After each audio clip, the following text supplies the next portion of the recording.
মাসি হাসতে হাসতে আমার কাছে এলেন এবং আমাকে জড়িয়ে ধরলেন। তাকে এতটা কাছে থেকে দেখে আমি খুব খুশি হয়েছিলাম, কারণ সেই জায়গায় আমাকে কেউ চিনত না। মাসির শৈশব আমার গ্রামের মধ্যেই কেটেছিল, কারণ তিনি আমার মায়ের কাছে পড়াশুনো করার জন্য এসেছিলেন। ছোটবেলা থেকেই মাসির প্রতি তার স্নেহ দেখতাম, যা আমাকে বরাবরই ভালো লাগত।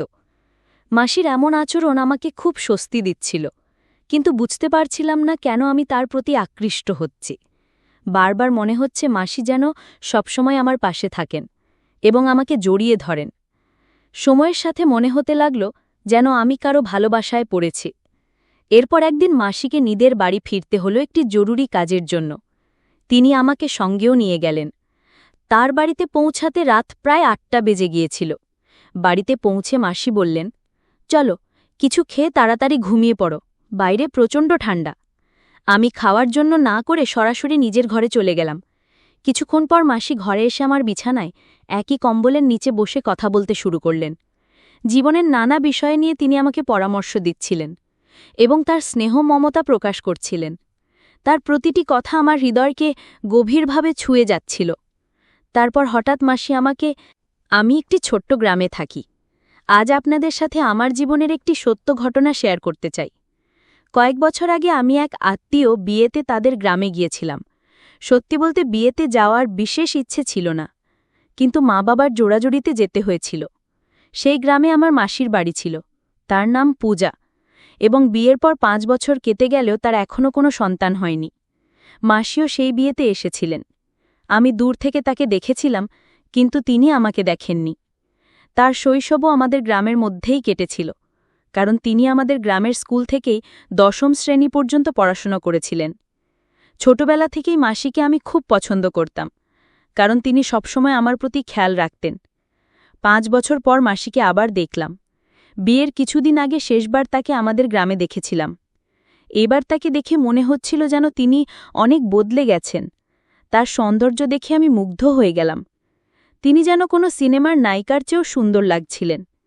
তার সৌন্দর্য ভাষায় প্রকাশ করা সত্যিই কঠিন। মনে হলো আমি প্রথমবারের মতো কোনো মেয়ের প্রতি আকৃষ্ট হচ্ছি। আমি একটু লাজুক এবং শান্ত প্রকৃতির ছিলাম। সহজে কারো সঙ্গে মিশতাম না, বিশেষ করে মেয়েদের সঙ্গে। কিন্তু সেদিন মাসির সৌন্দর্য এবং তার উপস্থিতি আমার সব চিন্তাভাবনা বদলে দিয়েছিল। আমি যেন প্রতিদিন তার মুখ দেখে আরও আকর্ষিত হয়ে পড়ছিলাম। কেন জানি না, কিন্তু তার প্রতি এই টানটা দিন দিন বাড়ছিল। নিজের মনের ওপর অনেক নিয়ন্ত্রণ আনার চেষ্টা করলাম, কিন্তু মন যেন আমার কথা শুনতেই চাচ্ছিল না। যেখানেই সে যেত আমি লুকিয়ে তাকে দেখতাম। একদিন আমার মনে হলো আমি যেন আর নিজের ইচ্ছেকে আটকাতে পারছি না। কয়েক ঘন্টার মধ্যেই আমি সাধারণ একজন মানুষ থেকে একজন পাগল প্রেমিকে রূপান্তরিত হয়ে গেলাম। সেই সময় জানুয়ারি মাস ছিল, শীতের তীব্রতা বেড়েই চলেছিল। রাতের বেলা ঠান্ডা যেন অসহ্য হয়ে উঠত। বিয়ের মৌসুম ছিল, কিন্তু থাকার তেমন কোনো বিশেষ ব্যবস্থা ছিল না। তখন আমার মাথায় একটাই চিন্তা ঘুরছিল, এই ঠান্ডায় রাতটা কিভাবে কাটাব। কিন্তু মনে হলো ঈশ্বর আমার কথা শুনলেন। আমার সমস্যার যেন সমাধান মিলল, কারণ সেই সময় মাসি হাসিমুখে আমার কাছে এসে আমাকে আলিঙ্গন করলেন। তাকে দেখে আমি অত্যন্ত খুশি হলাম, কারণ সেখানে আমার পরিচিত কেউ ছিল না। মাসির শৈশব আমাদের গ্রামেই কেটেছে, এবং তিনি আমাদের গ্রামের স্কুল থেকেই পড়াশুনো করেছিলেন। মাসির সেই মুহূর্তের আলিঙ্গন যেন আমাকে এক অদ্ভুত প্রশান্তি এনে দিল। যা আশা করেছিলাম তা মুহূর্তেই পেয়ে গেলাম। তবে একটা জিনিস বুঝতে পারছিলাম না, কেন তার স্পর্শ আমাকে তার প্রতি আরও বেশি আকৃষ্ট করছে। মনে হচ্ছে মাসি যেন সবসময় আমার পাশে থাকেন।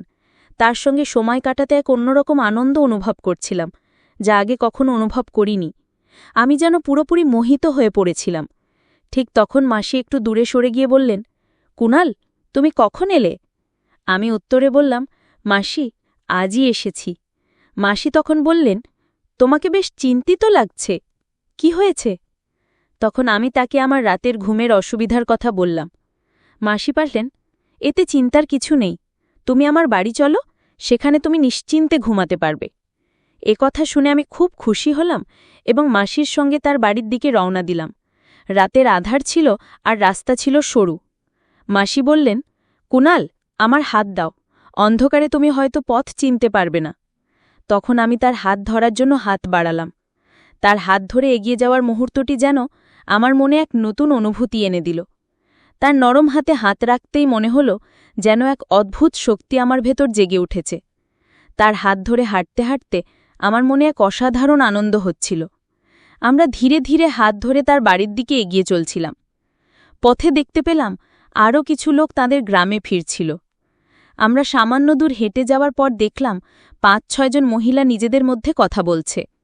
তাদের কথা কানে আসতেই শুনতে পেলাম, একজন বলছে, শুনেছি তোমার মেয়ের কাল এঙ্গেজমেন্ট, পূজাকে ডেকো না, তা না হলে কোনো অমঙ্গল হবে। অন্য একজন বলল, এমন শুভ মুহূর্তে তো এমন কারো ছায়াও পড়া উচিত নয়, যাদের ভাগ্যে শুভ কিছু হয়নি। রাজেশকে ছিঁড়ে অন্য একজনের সঙ্গে নতুন সংসার শুরু করা উচিত বলে তাদের মধ্যে আলোচনা চলছিল। রাতের অন্ধকারে তারা বুঝতেই পারল না আমরা তাদের পেছন পেছন হাঁটছিলাম। তাদের কথা শুনে মাসি আমার হাত শক্ত করে চেপে ধরলেন।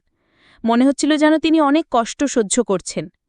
আমি এই কথা শুনে খুব কষ্ট পেলাম এবং বুঝতে পারছিলাম কতটা বেদনায় তিনি দিন কাটাচ্ছেন।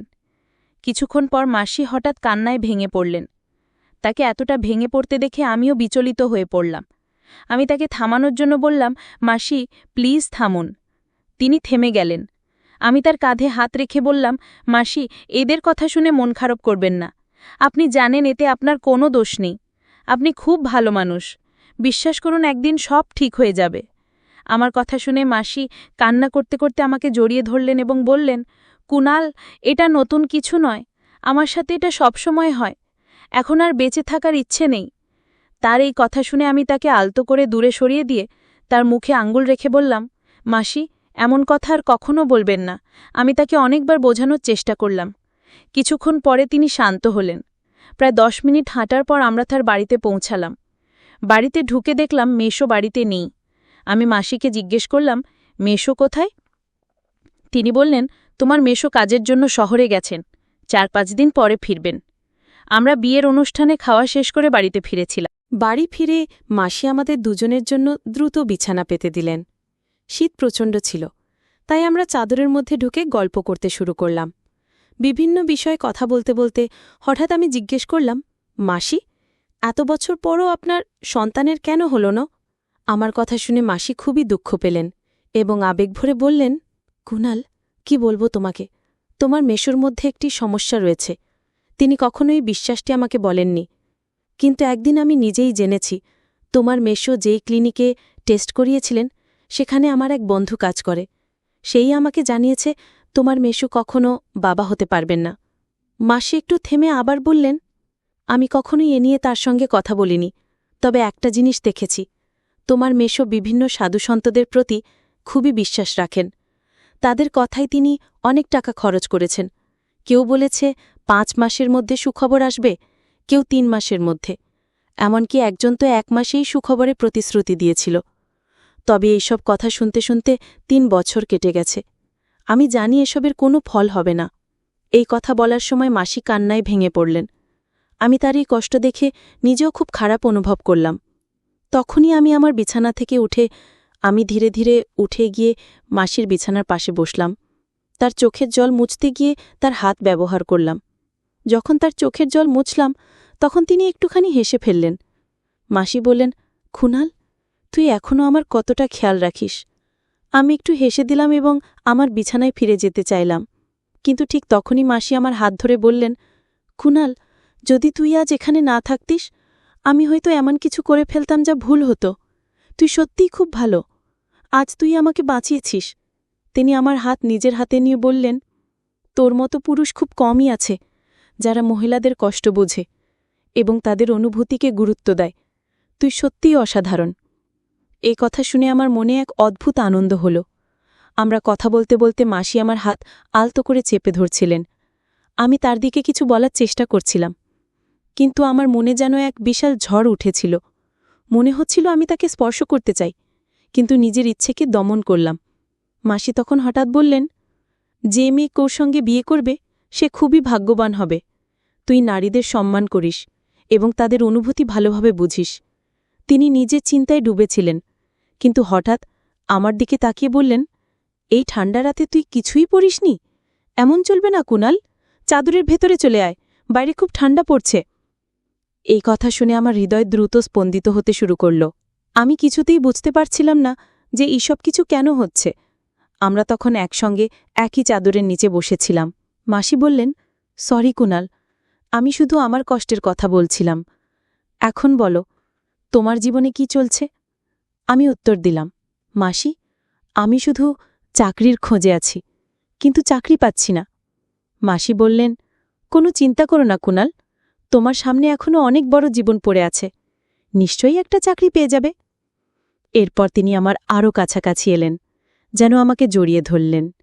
তারপর মাসি হাসতে হাসতে বললেন, তোমার কি কখনো মনে হয়নি যে তোমারও একজন গার্লফ্রেন্ড থাকা উচিত? আমি বললাম, মাসি, এমন চিন্তা তো আসে, কিন্তু এখনো তেমন কাউকে পাইনি। মাসি মুচকি হেসে আমার দিকে ফিরে বললেন, তাহলে বলো, তোমার আমার কেমন গার্লফ্রেন্ড চাই? আমি সঙ্গে সঙ্গে উত্তর দিলাম, ঠিক আপনার মতো মাসি।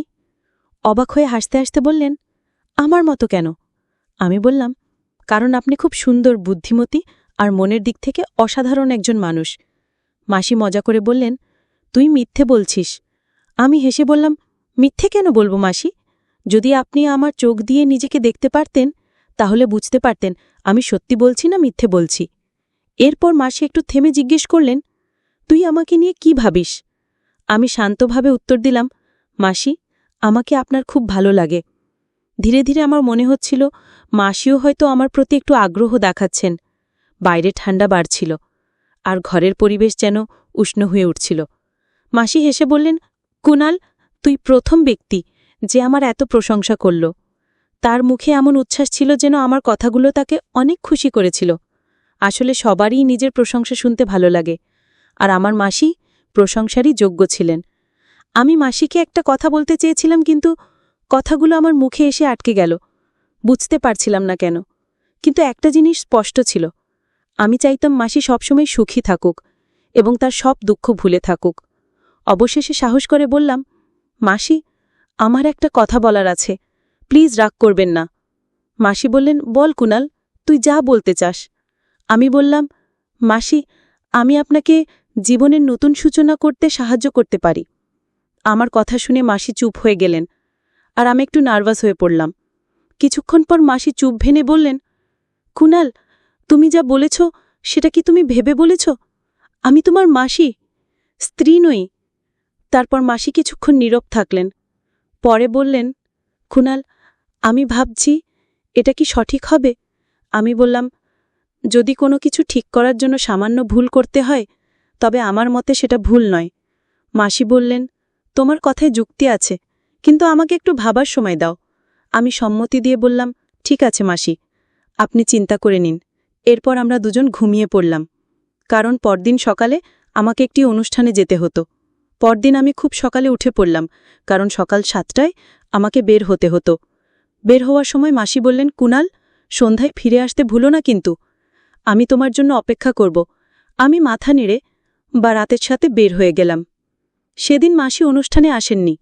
রাতে 9টার নাগাদ আমি খাওয়া সেরে মাসির বাড়ি ফেরার সিদ্ধান্ত নিলাম। মাসি তখন আমারই অপেক্ষায় ছিলেন। আমাকে দেখে হাসতে হাসতে বললেন, কুনাল, আজ তোমাকে খুব মিস করেছি। আমি বললাম, মাসি, আমিও আপনাকে খুব মনে করছিলাম। এরপর মাসি কফি বানিয়ে আনলেন। আমরা একসঙ্গে কফি খেতে খেতে কথা বলতে লাগলাম। হঠাৎ মাসি বললেন, কুনাল, তোমার গতকালের কথায় আমি রাজি হয়েছি। আমি বললাম, মাসি, একবার চেষ্টা করে দেখুন, আপনার ভবিষ্যৎ শুধু সুখ আর আনন্দে ভরে উঠবে। মাসি বললেন, তোমার এই উপকার আমি কখনো ভুলব না। তুমি আমার জন্য ঈশ্বরের মতো। তারপর আমাদের কথা আর অনুভূতি ধীরে ধীরে আমাদের আরও কাছাকাছি নিয়ে এলো। পরদিন সকালে মাসি খুব খুশি মনে ছিলেন। তাকে দেখে আমার মনও আনন্দে ভরে উঠল। মাসি আমাকে বললেন, কুনাল, তুমি আমার সমস্ত ইচ্ছা পূরণ করেছ। তোমাকে অসংখ্য ধন্যবাদ। আমি সঙ্গে সঙ্গে বললাম, মাসি, ধন্যবাদ দেওয়ার কিছু নেই। আমি শুধু চাই আপনি সবসময় সুখী থাকুন, আর আমি ঈশ্বরের কাছে প্রার্থনা করব যাতে আপনার জীবনে কখনো দুঃখ না আসে। এইভাবে আমি মাসির বাড়িতে 3 দিন কাটালাম এবং তার মুখে হাসি ফোটানোর জন্য যথাসাধ্য চেষ্টা করলাম। যখন বাড়ি ফেরার সময় হলো, তখন মাসির চোখে জল ছিল। আমি তাকে জড়িয়ে ধরে বললাম, আবার দেখা হবে মাসি। এই বলে আমি বাড়ির উদ্দেশ্যে রওনা হলাম। প্রায় 3 মাস পর মাসির ফোন এলো। ফোনে মাসি আমাকে জানালেন যে তিনি মা হতে চলেছেন। এই সুখবরটি পাওয়ার পর আমি আনন্দে আপ্লুত হয়ে উঠলাম এবং ঈশ্বরের প্রতি কৃতজ্ঞতা জানালাম। কিছু মাস পর আমার মাসি একটি ফুটফুটে ছেলের জন্ম দিলেন। আমার খুব ইচ্ছে ছিল আমি তাদের বাড়ি গিয়ে ছোট ভাইটিকে দেখে আসি, কিন্তু তখনই আমার নতুন চাকরি শুরু হয়েছিল। ছুটি নেওয়া সম্ভব ছিল না, কারণ নতুন কাজে ছুটি নেওয়া মানে ঝুঁকি। সেই সময় স্মার্টফোনও ছিল না, যার কারণে আমি তার ছবি পর্যন্ত দেখতে পারিনি। প্রায় 1 বছর পর আমার বিয়েতে মাসির সঙ্গে দেখা হলো। সেই সময় প্রথমবার আমার ছোট ভাইকে দেখি। তাকে দেখে আমার চোখে জল চলে এসেছিল। আবেগে আমি ভেঙে পড়লেও নিজেকে সামলে নিলাম। মাসিও খুব খুশি ছিলেন। তাদের আনন্দ দেখে আমার মনে হলো জীবন যেন সফল হয়েছে। বন্ধুরা, এই ছিল আজকের ছোট্ট গল্প। গল্পটি কেমন লাগলো কমেন্ট করে জানান। যদি ভালো লেগে থাকে তাহলে অবশ্যই লাইক করুন এবং আপনার বন্ধুদের সঙ্গে শেয়ার করুন। এমন আরও মজার এবং আবেগঘন গল্পের জন্য আমাদের চ্যানেলটি সাবস্ক্রাইব করুন এবং বেল আইকনটি প্রেস করতে ভুলবেন না, যাতে নতুন গল্প মিস না করেন। ধন্যবাদ।